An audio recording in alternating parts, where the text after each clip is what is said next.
पांचों पांडव माता कुंती के साथ वारणावत के लिए चल पड़े। उनके हस्तिनापुर छोड़कर वारणावत जाने की खबर पाकर नगर के लोग उनके साथ हो लिए। बहुत दूर जाने के बाद युधिष्ठिर का कहा मानकर नगरवासियों को लौट जाना पड़ा। दुर्योधन के षड्यंत्र और उससे बचने का उपाय विदुर ने युधिष्ठिर को इस तरह गूढ़ भाषा में सिखा दिया था कि जिससे दूसरे लोग समझ न सकें। वारणावत के लोग पांडवों के आगमन की खबर पाकर बड़े खुश हुए और उनके वहां पहुंचने पर उन्होंने बड़े ठाठ से उनका स्वागत किया। जब तक लाख का भवन बनकर तैयार हुआ, पांडव दूसरे घरों में रहते रहे, जहां पुरोचन ने पहले से ही उनके ठहरने का प्रबंध कर रखा था। लाख का भवन बनकर तैयार हो गया तो पुरोचन उन्हें उसमें ले गया। भवन में प्रवेश करते ही युधिष्ठिर ने उसे खूब ध्यान से देखा। विदुर की बातें उन्हें याद थीं। ध्यान से देखने पर युधिष्ठिर को पता चल गया कि यह घर जल्दी आग लगने वाली चीजों से बना हुआ है। युधिष्ठिर ने भीम को भी यह भेद बता दिया, पर साथ ही उसे सावधान करते हुए कहा, यद्यपि यह साफ मालूम हो गया है कि यह स्थान खतरनाक है, फिर भी हमें विचलित नहीं होना चाहिए। पुरोचन को इस बात का जरा भी पता न लगे कि उसके षड्यंत्र का भेद हम पर खुल गया है। मौका पाकर हमें यहाँ से निकल भागना होगा, पर अभी हमें जल्दी से ऐसा कोई काम नहीं करना चाहिए जिससे शत्रु के मन में जरा भी संदेह पैदा होने की संभावना हो। युधिष्ठिर की इस सलाह को भीमसेन सहित सब भाइयों तथा कुंती ने मान लिया। वे उसी लाख के भवन में रहने लगे। इतने में विदुर का भेजा हुआ एक सुरंग बनाने वाला कारीगर वारणावत नगर में आ पहुंचा। उसने एक दिन पांडवों को अकेले में पाकर उन्हें अपना परिचय देते हुए कहा, आप लोगों की भलाई के लिए हस्तिनापुर से रवाना होते समय विदुर ने युधिष्ठिर से सांकेतिक भाषा में जो कुछ कहा था, वह बात मैं जानता हूँ। यही मेरे सच्चे मित्र होने का सबूत है। आप मुझ पर भरोसा रखें। मैं आप लोगों की रक्षा का प्रबंध करने के लिए आया हूँ। इसके बाद वह कारीगर महल में पहुंच गया और गुप्त रूप से कुछ दिनों में ही उसमें एक सुरंग बना दी। इस रास्ते से पांडव महल के अंदर से नीचे चहारदीवारी और गहरी खाई को लांघकर सुरक्षित बेखटके बाहर निकल सकते थे। ये काम इतने गुप्त रूप से और इस खूबी से हुआ कि पुरोचन को अंत तक इस बात की खबर न होने पाई। पुरोचन ने लाख के भवन के द्वार पर ही अपने रहने के लिए स्थान बनवा लिया था। इस कारण पांडवों को भी सारी रात हथियार लेकर चौकन्ने रहना पड़ता था। एक दिन पुरोचन ने सोचा कि अब पांडवों का काम तमाम करने का समय आ गया है। समझदार युधिष्ठिर उसके रंग ढंग से ताड़ गए कि वह क्या सोच रहा है। युधिष्ठिर की सलाह से माता कुंती ने उसी रात को एक बड़े भोज का प्रबंध किया। नगर के सभी लोगों को भोजन कराया गया। बड़ी धूमधाम रही, मानो कोई बड़ा उत्सव हो। खूब खा पीकर भवन के सब कर्मचारी गहरी नींद में सो गए। पुरोचन भी सो गया। आधी रात के समय भीमसेन ने भवन में कई जगह आग लगा दी और फिर पांचों भाई माता कुंती के साथ सुरंग के रास्ते अंधेरे में रास्ता टटोलते टटोलते बाहर निकल गए। भवन से बाहर वे निकले ही थे कि आग ने सारे भवन को अपनी लपटों में ले लिया। पुरोचन के रहने के मकान में भी आग लग गई। सारे नगर के लोग इकट्ठे हो गए और पांडवों के भवन को भयंकर आग की भेंट होते देखकर हाहाकार मचाने लगे। कौरवों के अत्याचार से जनता शशुबत हो उठी और तरह तरह से कौरवों की निंदा करने लगी। लोग क्रोध में अनाप शनाप बकने लगे, हाय तौबा मचाने लगे और उनके देखते देखते सारा भवन जलकर राख हो गया। पुरोचन का मकान और स्वयं पुरोचन भी आग की भेंट हो गया। वारणावत के लोगों ने तुरंत ही हस्तिनापुर में खबर पहुंचा दी कि पांडव जिस भवन में ठहराए गए थे वह जलकर राख हो गया है और भवन में कोई भी जीता नहीं बचा। धृतराष्ट्र और उनके बेटों ने पांडवों की मृत्यु पर बड़ा शोक मनाया। वे गंगा किनारे गए और पांडवों तथा कुंती को जलांजलि दी। फिर सब मिलकर बड़े जोर जोर से रोते और विलाप करते हुए घर लौटे। परंतु दार्शनिक विदुर ने शोक को मन ही में दबा लिया, अधिक शोक द प्रदर्शन न किया। इसके अलावा विदुर को ये भी पक्का विश्वास था कि पांडव लाख के भवन से बचकर निकल गए होंगे। पितामह भीष्म तो मानो शोक के सागर ही में थे, पर उनको विदुर ने धीरज बंधाया और पांडवों के बचाव के लिए किए गए अपने सारे प्रबंध का हाल बताकर उन्हें चितामुक्त कर दिया। लाख के घर को जलता हुआ छोड़कर पांचों भाई माता कुंती के साथ बच निकले और जंगल में पहुंच गए। जंगल में पहुंचने पर भीमसेन ने देखा कि रात भर जगे होने तथा चिता और भय से पीड़ित होने के कारण चारों भाई बहुत थके हुए हैं। माता कुंती की दशा तो बड़ी ही दयनीय थी, बेचारी थककर चूर हो गई थी। सो महाबली भीम ने माता को उठाकर अपने कंधे पर बैठा लिया और नकुल एवं सहदेव को कमर पर ले लिया।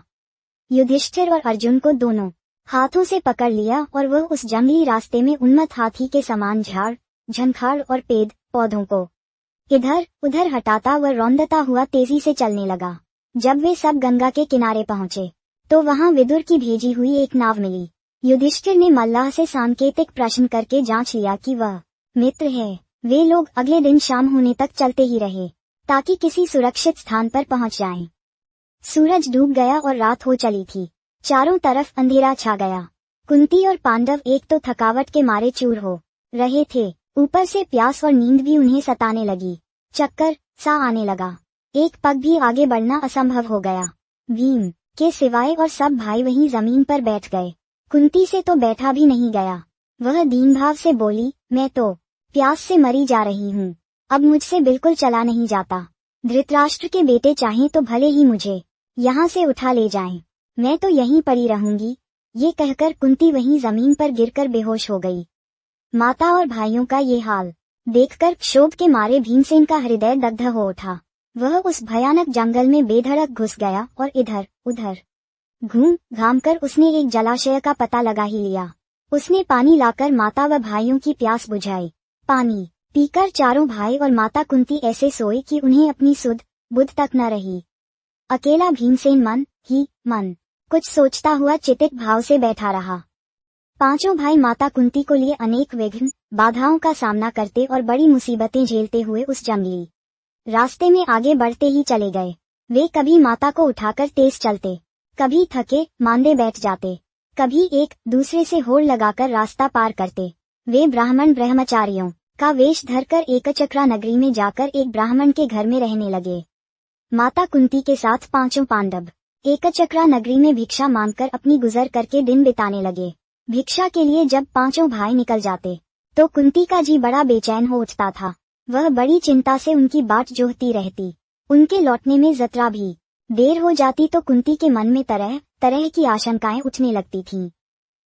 पांचों भाई भिक्षा में जितना भोजन लाते कुंती उसके 2 हिस्से कर देती। एक हिस्सा भीमसेन को दे देती और बाकी आधे में से 5 हिस्से करके चारों बेटे और खुद खा लेती थी। तिस पर भी भीमसेन की भूख नहीं मिटती थी। हमेशा ही भूखा रहने के कारण वह दिन पर दिन दुबला होने लगा। भीमसेन का ये हाल देखकर कुंती और युधिष्ठिर बड़े चिंतित रहने लगे। थोड़े से भोजन से पेट न भरता था, सो भीमसेन ने एक कुम्हार से दोस्ती कर ली। उसने मिट्टी आदि खोदने में मदद करके उसको खुश कर दिया। कुम्हार भीम से बड़ा खुश हुआ और एक बड़ी भारी हांडी बनाकर उसको दी। भीम उसी हांडी को लेकर भिक्षा के लिए निकलने लगा। उसका विशाल शरीर और उसकी वह विलक्षण हांडी देखकर बच्चे तो हंसते हंसते लोटपोट हो जाते। एक दिन चारों भाई भिक्षा के लिए गए। अकेला भीमसेन ही माता कुंती के साथ घर पर रहा। इतने में ब्राह्मण के घर के भीतर से बिलख बिलख कर रोने की आवाज़ आए। अंदर जाकर देखा कि ब्राह्मण और उसकी पत्नी आंखों में आंसू भरे सिसकियां लेते हुए एक दूसरे से बातें कर रहे हैं। ब्राह्मण बड़े दुखी हृदय से अपनी पत्नी से कह रहा था, कितनी ही बार मैंने तुम्हें समझाया कि इस अंधेर नगरी को छोड़कर कहीं और चले जाएं, पर तुम नहीं मानी। यही हठ करती रही कि यह मेरे बाप दादा का गांव है, यहीं रहूंगी। बोलो अब क्या कहती हो? अपनी बेटी की भी बलि कैसे चढ़ा दूं और पुत्र को कैसे काल कवलित होने दूं? यदि मैं शरीर त्यागता हूँ तो फिर इन अनाथ बच्चों का भरण पोषण कौन करेगा?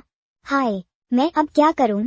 और कुछ करने से तो अच्छा उपाय यह है कि सभी एक साथ मौत को गले लगा लें, यही अच्छा होगा। कहते कहते ब्राह्मण सिसक कर रो पड़ा। ब्राह्मण की पत्नी रोती रोती बोली, प्राणनाथ, मुझे मरने का कोई दुख नहीं है। मेरी मृत्यु के बाद आप चाहें तो दूसरी पत्नी ला सकते हैं। अब मुझे प्रसन्नतापूर्वक आज्ञा दें ताकि मैं राक्षस का भोजन बनूं। पत्नी की ये व्यथाभरी बातें सुनकर ब्राह्मण से न रहा गया। वह बोला, प्रिय, मुझसे बड़ा दुरात्मा और पापी कौन होगा जो तुम्हें राक्षस की बलि चढ़ा दे और खुद जीवित रहे? माता पिता को इस तरह बातें करते देख ब्राह्मण की बेटी से न रहा गया। उसने करुण स्वर में कहा, पिताजी, अच्छा तो ये है कि राक्षस के पास आप मुझे भेज दें। सबको इस तरह रोते देखकर ब्राह्मण का नन्हा सा बालक पास में पड़ी हुई सूखी लकड़ी हाथ में लेकर घुमाता हुआ बोला, उस राक्षस को तो मैं ही इस लकड़ी से इस तरह जोर से मार डालूंगा कुंती खड़ी खड़ी यह सब देख रही थी। अपनी बात कहने का उसने ठीक मौका देखा। वह बोली, हे ब्राह्मण, क्या आप कृपा करके मुझे बता सकते हैं कि आप लोगों के इस असमय दुख का कारण क्या है? ब्राह्मण ने कहा, देवी सुनिए, इस नगरी के समीप एक गुफा है जिसमें बक नामक एक बड़ा अत्याचारी राक्षस रहता है। पिछले 13 वर्षों से इस नगरी के लोगों पर वह बड़े जुल्म ढा रहा है। इस देश का राजा, जो वेत्रकीय नाम के महल में रहता है, इतना निकम्मा है कि प्रजा को राक्षस के अत्याचार से बचा नहीं रहा है। इससे घबराकर नगर के लोगों ने मिलकर उससे बड़ी अनुनय विनय की कि कोई नियम बना ले। बकासुर ने लोगों की यह बात मान ली और तब से इस समझौते के अनुसार यह नियम बना हुआ है कि लोग बारी बारी से एक आदमी और खाने की चीजें हर सप्ताह उसे पहुंचा दिया करते हैं। इस सप्ताह में उस राक्षस के खाने के लिए आदमी और भोजन भेजने की हमारी बारी है। अब तो मैंने यही सोचा है कि सबको साथ लेकर ही राक्षस के पास चला जाऊंगा। आपने पूछा सो आपको बता दिया। इस कष्ट को दूर करना तो आपके बस में भी नहीं है। ब्राह्मण की बात का कोई उत्तर देने से पहले कुंती ने भीमसेन से सलाह की। उसने लौटकर कहा, विप्रवर, आप इस बात की चिंता छोड़ दें। मेरे 5 बेटे हैं, उनमें से एक आज राक्षस के पास भोजन लेकर चला जाएगा। सुनकर ब्राह्मण चौंक पड़ा और बोला, आप भी कैसी बात कहती हैं? आप हमारी अतिथि हैं, हमारे घर में आश्रय लिए हुए हैं। आपके बेटे को मौत के मुंह में मैं भेजूं, ये कहाँ का न्याय है? मुझसे यह नहीं हो सकता। कुंती को डर था कि यदि यह बात फैल गई तो दुर्योधन और उनके साथियों को पता लग जाएगा कि पांडव एकचक्रा नगरी में छिपे हुए हैं। इसीलिए उसने ब्राह्मण से इस बात को गुप्त रखने का आग्रह किया था। कुंती ने जब भीमसेन को बताया कि उसे बकासुर के पास भोजन सामग्री लेकर जाना होगा, तो युधिष्ठिर खींच उठे और बोले, ये तुम कैसा दुस्साहस करने चली हो? माँ, युधिष्ठिर की इन कड़ी बातों का उत्तर देते हुए कुंती बोली, बेटा युधिष्ठिर, इस ब्राह्मण के घर में हमने कई दिन आराम से बिताए हैं। जब इन पर विपदा पड़ी है तो मनुष्य होने के नाते हमें उसका बदला चुकाना ही चाहिए। मैं बेटा भीम की शक्ति और बल से अच्छी तरह परिचित हूँ। तुम इस बात की चिंता मत करो। जो हमें वारणावत से यहाँ तक उठा लाया, जिसने हिडिंब का वध किया, उस भीम के बारे में मुझे न तो कोई डर है न चिंता। भीम को बकासुर के पास भेजना हमारा कर्तव्य है। इसके बाद नियम के अनुसार नगर के लोग खाने पीने की चीजें गाड़ी में रखकर ले आए। भीमसेन उछलकर गाड़ी में बैठ गया। शहर के लोग भी बाजे बजाते हुए कुछ दूर तक उसके पीछे पीछे चले। एक निश्चित स्थान पर लोग रुक गए और अकेला भीम गाड़ी दौड़ाता हुआ आगे गया। उधर राक्षस मारे भूख के तड़प रहा था। जब बहुत देर हो गई तो बड़े क्रोध के साथ वह गुफा के बाहर आया। देखता क्या है कि एक मोटा सा मनुष्य बड़े आराम से बैठा हुआ भोजन कर रहा है। ये देखकर बकासुर की आंखें क्रोध से एकदम लाल हो उठीं। इतने में भीमसेन की भी निगाह उस पर पड़ी। उसने हंसते हुए उसका नाम लेकर पुकारा। भीमसेन की यह दिखाई देखकर राक्षस गुस्से में भर गया और तेजी से भीमसेन पर झपटा। भीमसेन ने बकासुर को अपनी ओर आते देखा तो उसने उसकी तरफ पीठ फेर ली और कुछ भी परवाह न करके खाने में ही लगा रहा। खाली हाथों काम न बनते देखकर राक्षस ने एक बड़ा सा पेड़ जड़ से उखाड़ लिया और उसे भीमसेन पर दे मारा, परंतु भीमसेन ने बाएं हाथ पर उसे रोक लिया। दोनों में भयानक मुठभेड़ हो गई। भीमसेन ने बकासुर को ठोकरें मारकर गिरा दिया और कहा, दुष्ट राक्षस, जरा विश्राम तो करने छे। थोड़ी देर सुस्ताकर भीम ने फिर कहा, अच्छा अब उठो। बकासुर उठकर भीम के साथ लड़ने लगा। भीमसेन ने उसको ठोकरें लगाकर फिर गिरा दिया। इस तरह बार बार पछाड़ खाने पर भी राक्षस उठकर भिड़ जाता था। आखिर भीम ने उसे मुंह के बल गिरा दिया और उसकी पीठ पर घुटनों की मार देकर उसकी रीढ़ तोड़ डाली। राक्षस पीड़ा के मारे चीख उठा और उसके प्राण पखेरु उड़ गए। भीमसेन उसकी लाश को घसीट लाया और उसे नगर के फाटक पर जाकर पटक दिया। फिर उसने घर आकर मां को सारा हाल